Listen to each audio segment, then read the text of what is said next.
Olá, estamos de volta com o programa Lente Aberta. O tema de hoje, a nova legislação trabalhista.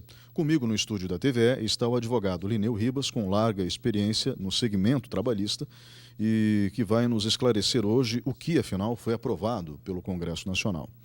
Doutor Lineu Ribas, antes de iniciarmos o programa de hoje, eu gostaria que o senhor fizesse um breve histórico da criação da CLT, a Consolidação das Leis do Trabalho, que acabou sendo, digamos assim, a marca registrada de Getúlio Vargas, entre outras, mas a principal em relação ao povo brasileiro, tanto que ele ficou conhecido como o pai dos pobres, o pai dos trabalhadores, durante décadas a fio.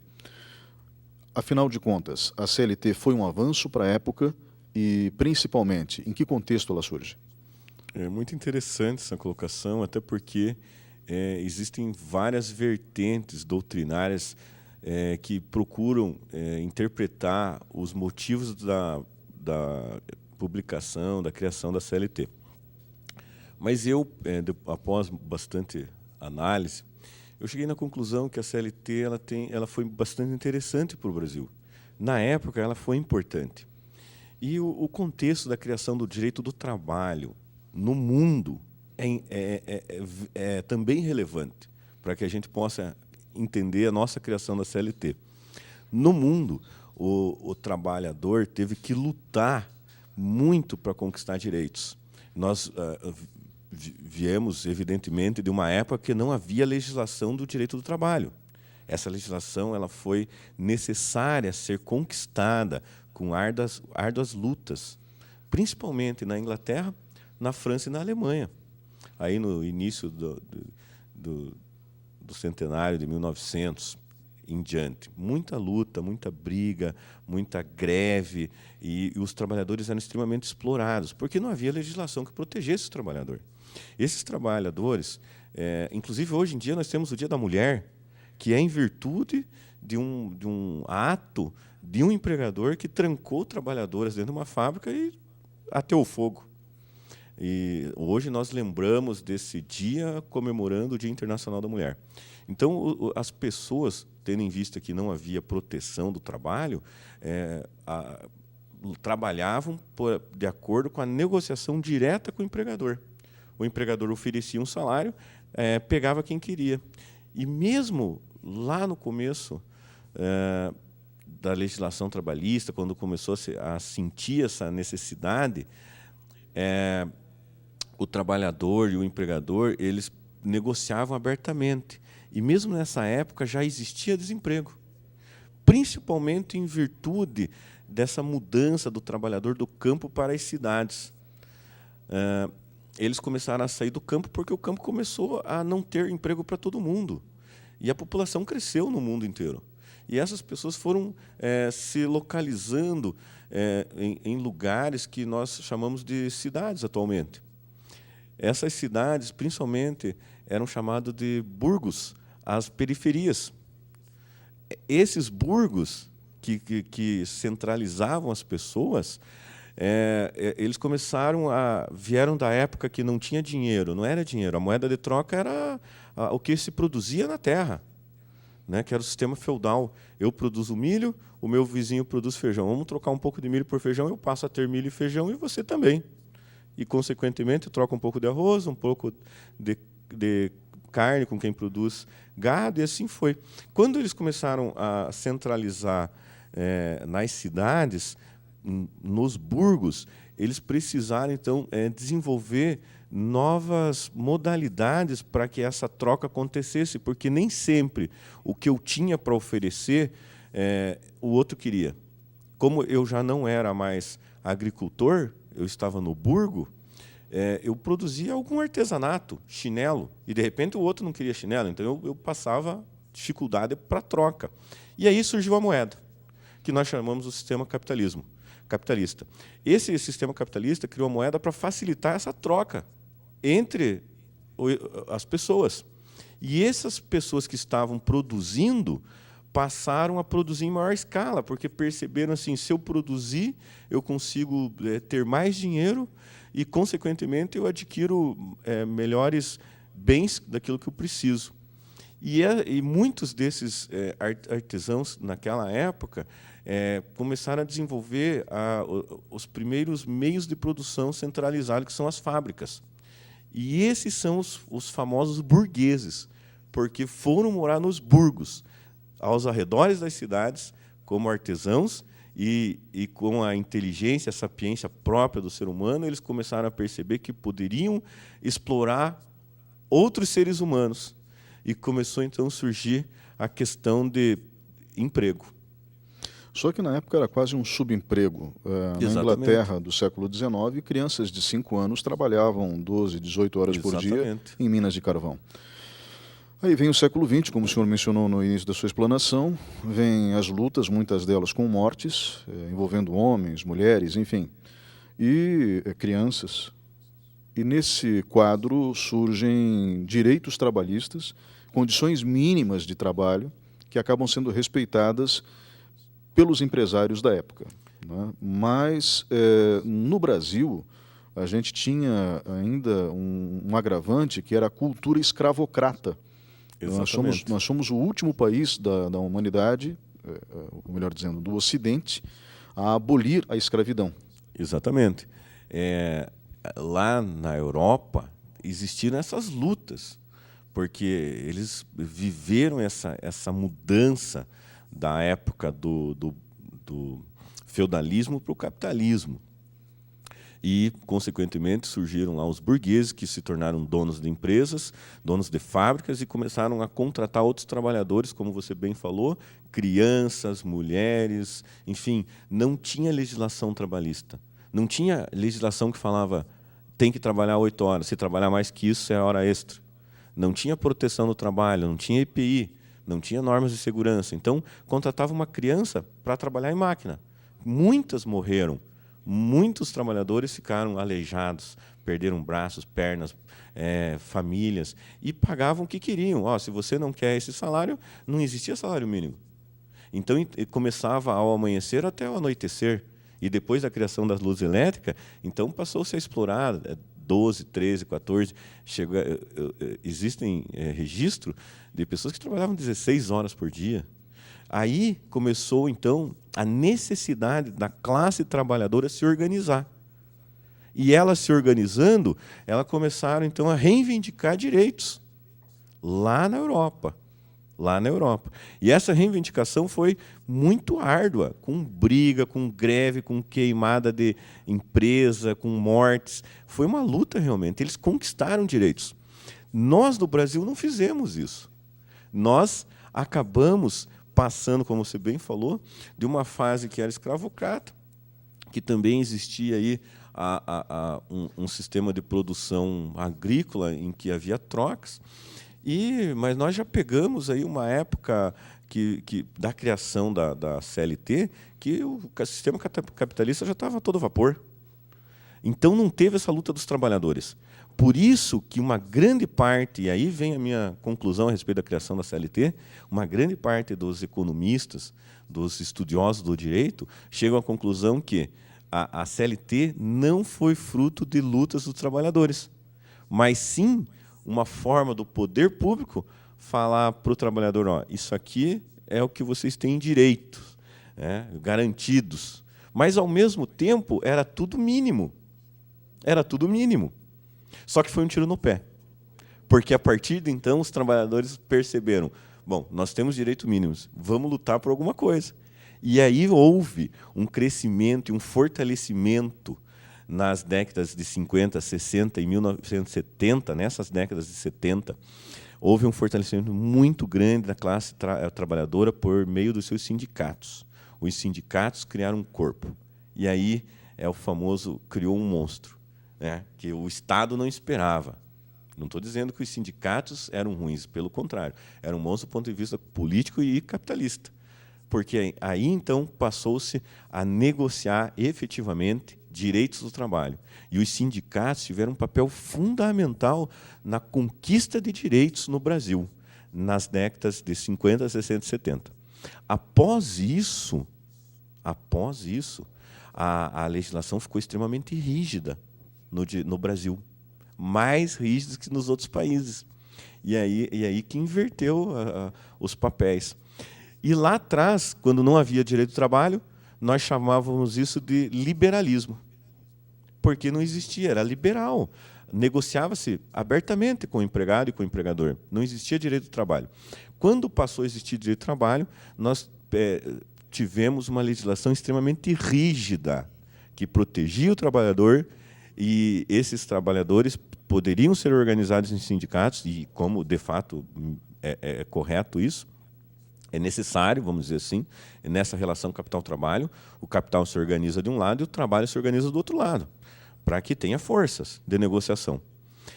E houve, então, um enrijecimento da legislação, na qual o empregador não consegue se desvencilhar de cumprir a legislação. Se descumprir, acarreta processo trabalhista. E a Justiça do Trabalho ficou extremamente forte. No Brasil, nós temos uma justiça especificamente do trabalho, que não é existente em todos os países no mundo. A CLT foi criada em 1942. Alguns dizem que foi inspirada na filosofia trabalhista de Benito Mussolini, que era o líder da Itália naquela ocasião, até aquela ocasião. Ele chega no poder na Itália, se eu não me engano, em 1922. Então, durante 20 anos, ele comandou a Itália pelo Partido Fascista, que era co-irmão, digamos assim, do Partido Nazista. A diferença é que no fascismo não havia o elemento racista que tem dentro do nazismo de Adolf Hitler. Então, é lógico que a origem não é muito nobre, mas é sempre bom lembrar que Getúlio Vargas também era fascista, né? Também era um líder político, digamos assim, autoritário.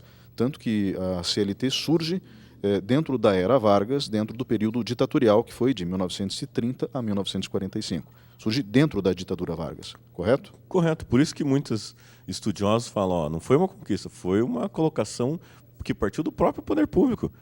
Isso aqui é o que vocês vão ter. E acabou. Só que no decorrer das décadas, das 3 décadas subsequentes, o trabalhador cresceu muito em face como categoria e conquistou muitos direitos. Isso foi maravilhoso. Enrijeceu, ou seja, protegeu. É difícil descumprir. Se descumprir, tem meios para cobrar, que era entrar com ação trabalhista, que era uma prescrição que não existia de 5 anos para o trabalhador rural, por exemplo. Então, poderia cobrar todo o tempo. Fundo de garantia era trintenária.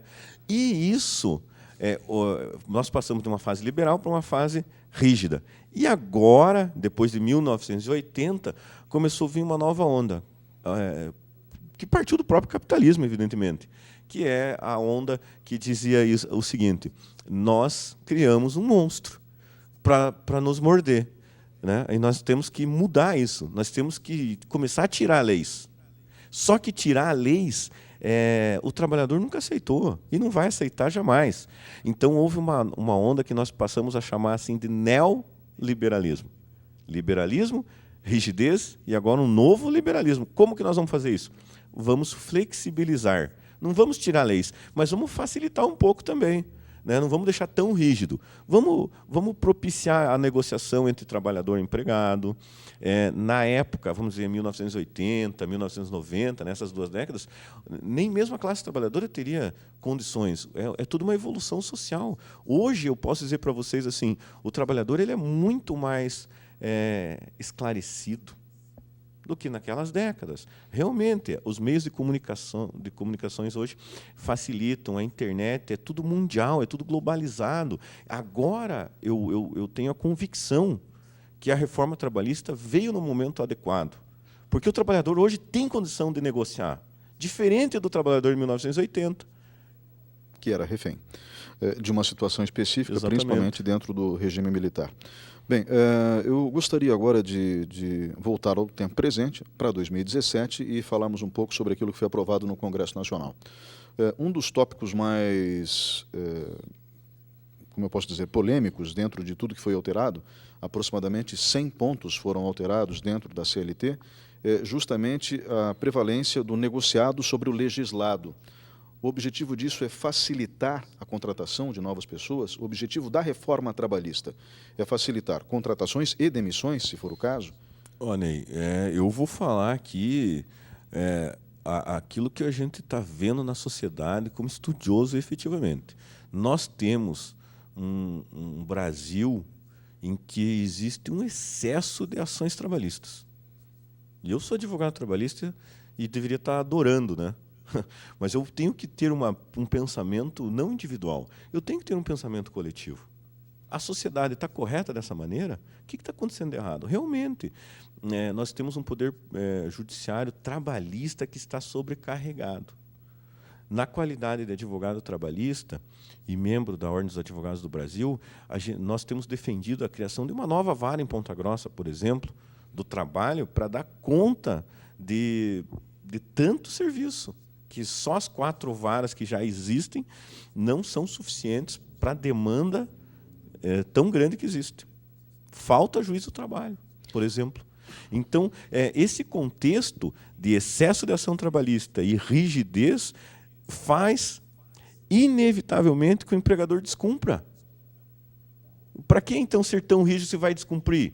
E se vai chegar com ação trabalhista, e lá na ação trabalhista é permitido negociar? Por que só lá?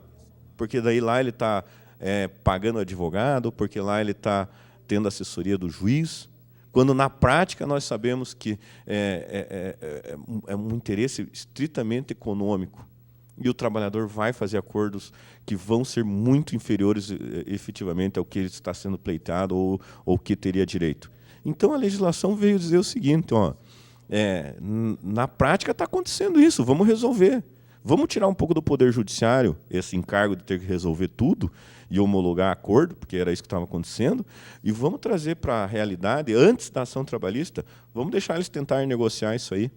Vários pontos é possível negociar, e eu concordo que hoje em dia é possível, tem assessoria dos sindicatos, tem assessoria jurídica dos sindicatos, o trabalhador tem para onde recorrer, tem o Ministério do Trabalho, que é bem estruturado. Então, o trabalhador pode estar se informando. Eles são, hoje em dia, como eu falei para você, volto a repetir, são bem informados. Não é mais da mesma maneira que era tão refém.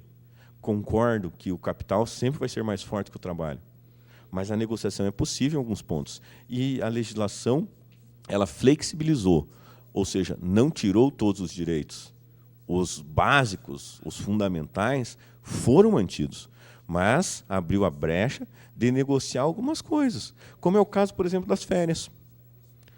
Eu, você, qualquer outro trabalhador, na atualidade, penso que é muito difícil alguém que fale assim, eu quero tirar 30 dias de férias. Eu vejo isso na prática. Muito trabalhador prefere tirar 5 dias agora, em junho, em julho, que é férias dos filhos, daí tirar mais um pouco no final do ano, que tem lá Natal, Réveillon, e, de repente, mais um pouquinho lá na época que ele gostaria de viajar. Enfim, dividir essas férias. Isso é possível atualmente. Bem, eu gostaria... É um exemplo. Exato, o senhor tocou num exemplo, então vamos começar por aí, pelas férias. Tá. Como que ficaram as férias? Antigamente você tinha a opção de tirar 30 ou 20 dias. Você podia vender 10 dias. Isso.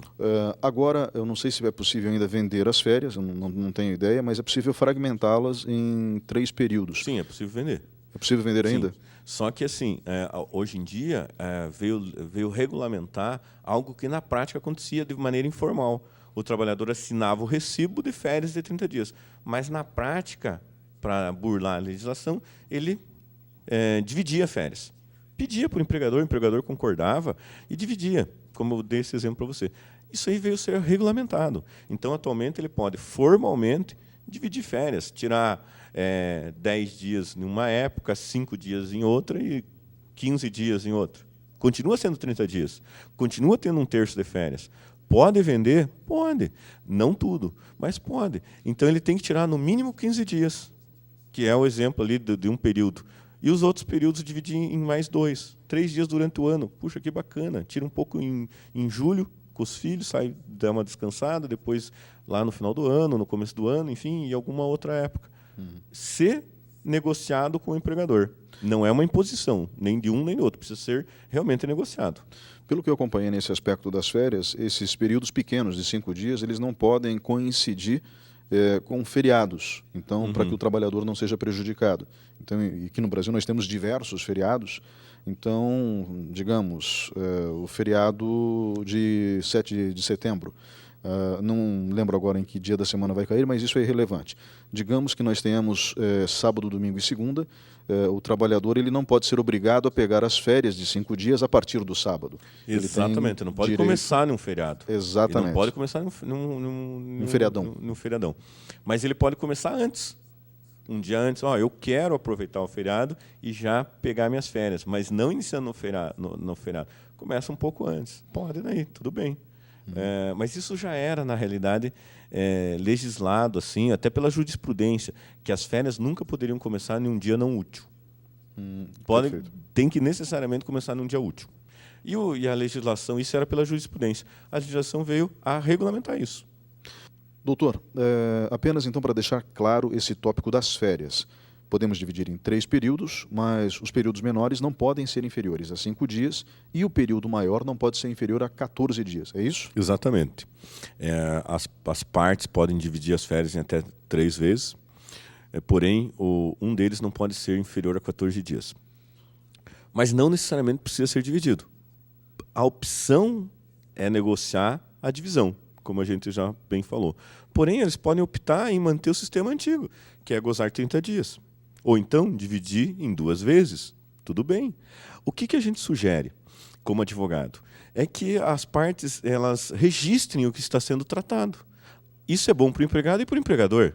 Porque, assim, se o empregado não manifestar interesse na divisão e passar o período subsequente, que nós chamamos, após a aquisição de férias, de período concessivo, que é mais 11 meses para frente, o empregador obrigatoriamente vai ter que iniciar a concessão das férias. O empregado não se manifestou. Aí ele vai ter que conceder os 30 dias para o empregado. Aí não adianta o empregado querer dividir depois disso. A divisão tem que ser feita dentro do período concessivo. Ou seja, venceu um ano de férias, no ano seguinte tem que tirar férias. Quando? Quando as partes negociarem. E é o empregador que define as melhores datas. O empregado vai fazer sugestões. Eu gostaria de tirar 7 dias agora, por exemplo. O empregador pode aceitar ou não. Não é obrigatória a aceitação. Então, realmente uma negociação. Tem que ser bom para ambas as partes. Doutor, obrigado pela participação nesse bloco. Nós vamos agora para um breve intervalo e voltamos em instantes. Fique com a gente.